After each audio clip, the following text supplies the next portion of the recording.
सबक नंबर 12 अहाता और रकबा।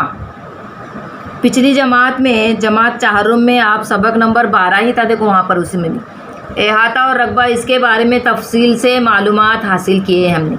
अहाता किसे कहते हैं, रकबा किसे कहते हैं, उसकी किस तरह से जमा की जाती है, अहाता किस तरह से मालूम किया जाता है, हमने ये सब मालूमात हासिल किए।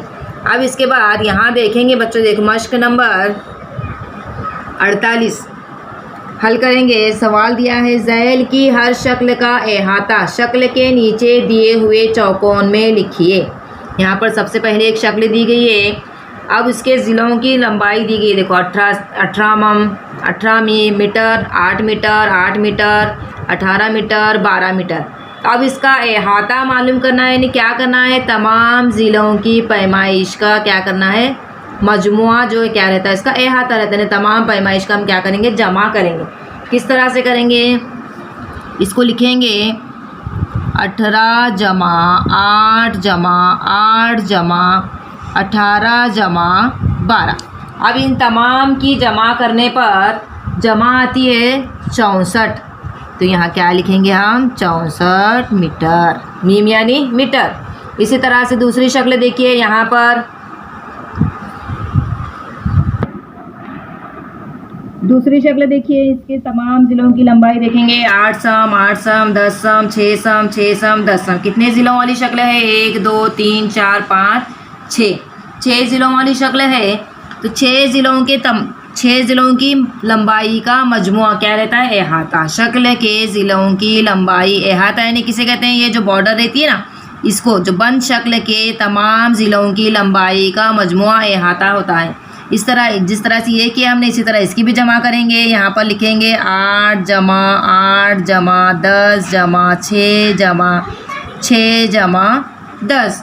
अब इनके 8 और 8 16, 16 और 10 26, 26 10 26 10 32 32 6 38 38 10 48। कितना हो जाएगा, 48 सम। इसी तरह से ये शक्ल की भी लंबाई का मजमुआ करेंगे हम। देखिए यहाँ पर कितना है, 14 जमा 7 जमा 16 जमा 20। 1 2 3 4 ज़िलों वाली शक्ल है। चारों ज़िलों की लंबाई का मजमुआ करेंगे हम। चारों ज़िलों की लंबाई को जमा करेंगे तो हो जाएगा 57 सम। क्या है ये, अहाता है। इस शक्ल का अहाता 57 सम। सवाल नंबर 2, सामने दिए हुए मुरब्बे के ज़िले की लंबाई 3 सम है। यहाँ पर एक मुरब्बा है, इसके ज़िले की लंबाई 3 सम है। इस मुरब्बे के एक कोने में से एक सम ज़िला वाला मुरब्बा काट लिया गया है। अब यहाँ पर देखो ये मुरब्बा है, इसका एक ज़िले की लंबाई 3 सम है, लेकिन यहाँ पर इस मुरब्बे के एक सम ज़िले वाला क्या कर दिए, एक मुरब्बा कट कर दिए है। तब बाकी मानदा शक्ल का अहाता मालूम कीजिए। ये पूरे शक्ल का अहाता दिया गया, लंबाई दी गई है, एक ज़िला 3 सम, मुरब्बा है तो एक ज़िले का 3 सम है, तो चारों ज़िलों की लंबाई 3-3 सम रहेगी।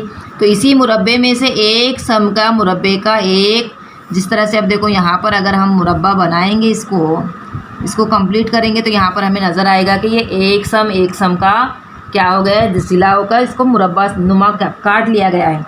अब इसका हमें क्या करना है, इतना हिस्सा छोड़कर ये बाकी मानदा हिस्से का हमें क्या करना है, अहाता मालूम करना है। अब यहाँ पर देखिए सवाल में दिया हुआ है 3 सम का ज़िला, ये 3 सम, ये 3 सम।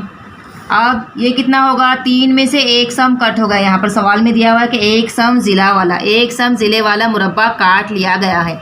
एक सम है नहीं तो ये एक सम है, और ये एक सम है, और ये एक सम है। ये एक सम वाला मुरब्बा काट लिया गया है। ये 3 में से एक अगर कट कर देंगे तो कितना हो जाएगा, 2 सम। यहाँ 3 में से 3 सम लंबाई में से एक सम अगर काट लिया जाएगा तो यहाँ पर कितना बचेगा, 2 सम। समझ में आ रहा है बच्चों, ये 3 सम, ये 3 सम। अगर ये मुरब्बे का देखेंगे हम तो ये 3 ये 3 ये 3 और ये 3 है, लेकिन इन 3 सम के इसमें से यहाँ से एक सम कम कर दिया गया और इस ज़िले में से एक सम कम कर दिया, तो यहाँ पर क्या हो गया, 2 सम, और यहाँ पर 2 सम बच गया। तो मालूम करेंगे क्या लंबाई दी गई थी, एक ज़िले की लंबाई 3 सम, यानी चारों ज़िलों की लंबाई 3 सम है। 3 1 2 3 4 है, चारों ज़िलों की लंबाई है। चारों ज़िलों की जमा करेंगे, 3 3 6 6 और 3 9 9 और 3 12 सम। तो एक सम ज़िला वाला मुरब्बा काट लेने के बाद बाकी की शक्ल में 6 ज़िले हैं। 6 ज़िले हो गए। एक मुरब्बा समूह काट लेने के बाद अभी अब शक्ल में बताया मिस ने आपको, तो इस शक्ल का अहाता तमाम अज़ला की लंबाई की जमा। उस शक्ल का अहाता मालूम करेंगे तो किस तरह से मालूम करेंगे? वहाँ पर क्या था? 2 जमा 1 जमा 1 जमा 2 जमा 3 जमा 3, 6 ज़िले हो गए ना। किस तरह से देखो यहाँ पर बच्चों 6 ज़िले हैं। यहाँ पर देखो बच्चों शक्ल है, ज़िले देखें 1 2 3 4 5 6 ज़िले हो गए ना। यहाँ पर जो हमने एक लिए, एक सम ये, दूसरा ज़िला ये एक सम का 1 जमा 1 जमा 2 जमा 3 जमा 3 जमा 2, इस तरह से ये 6 ज़िलों की लंबाई का मजमूआ लेंगे हम। अब इन लंबाई की जमा करेंगे हम। 2 1 3 3 और 1 4 4 और 2 6 6 और 3 9 9 और 3 12, कितना हो गया ये? 12 सम का अहाता। इसलिए बाकी मानदा शक्ल का अहाता बुनियादी मुरब्बे के अहाते के बराबर यानी 12 सम ही होगा।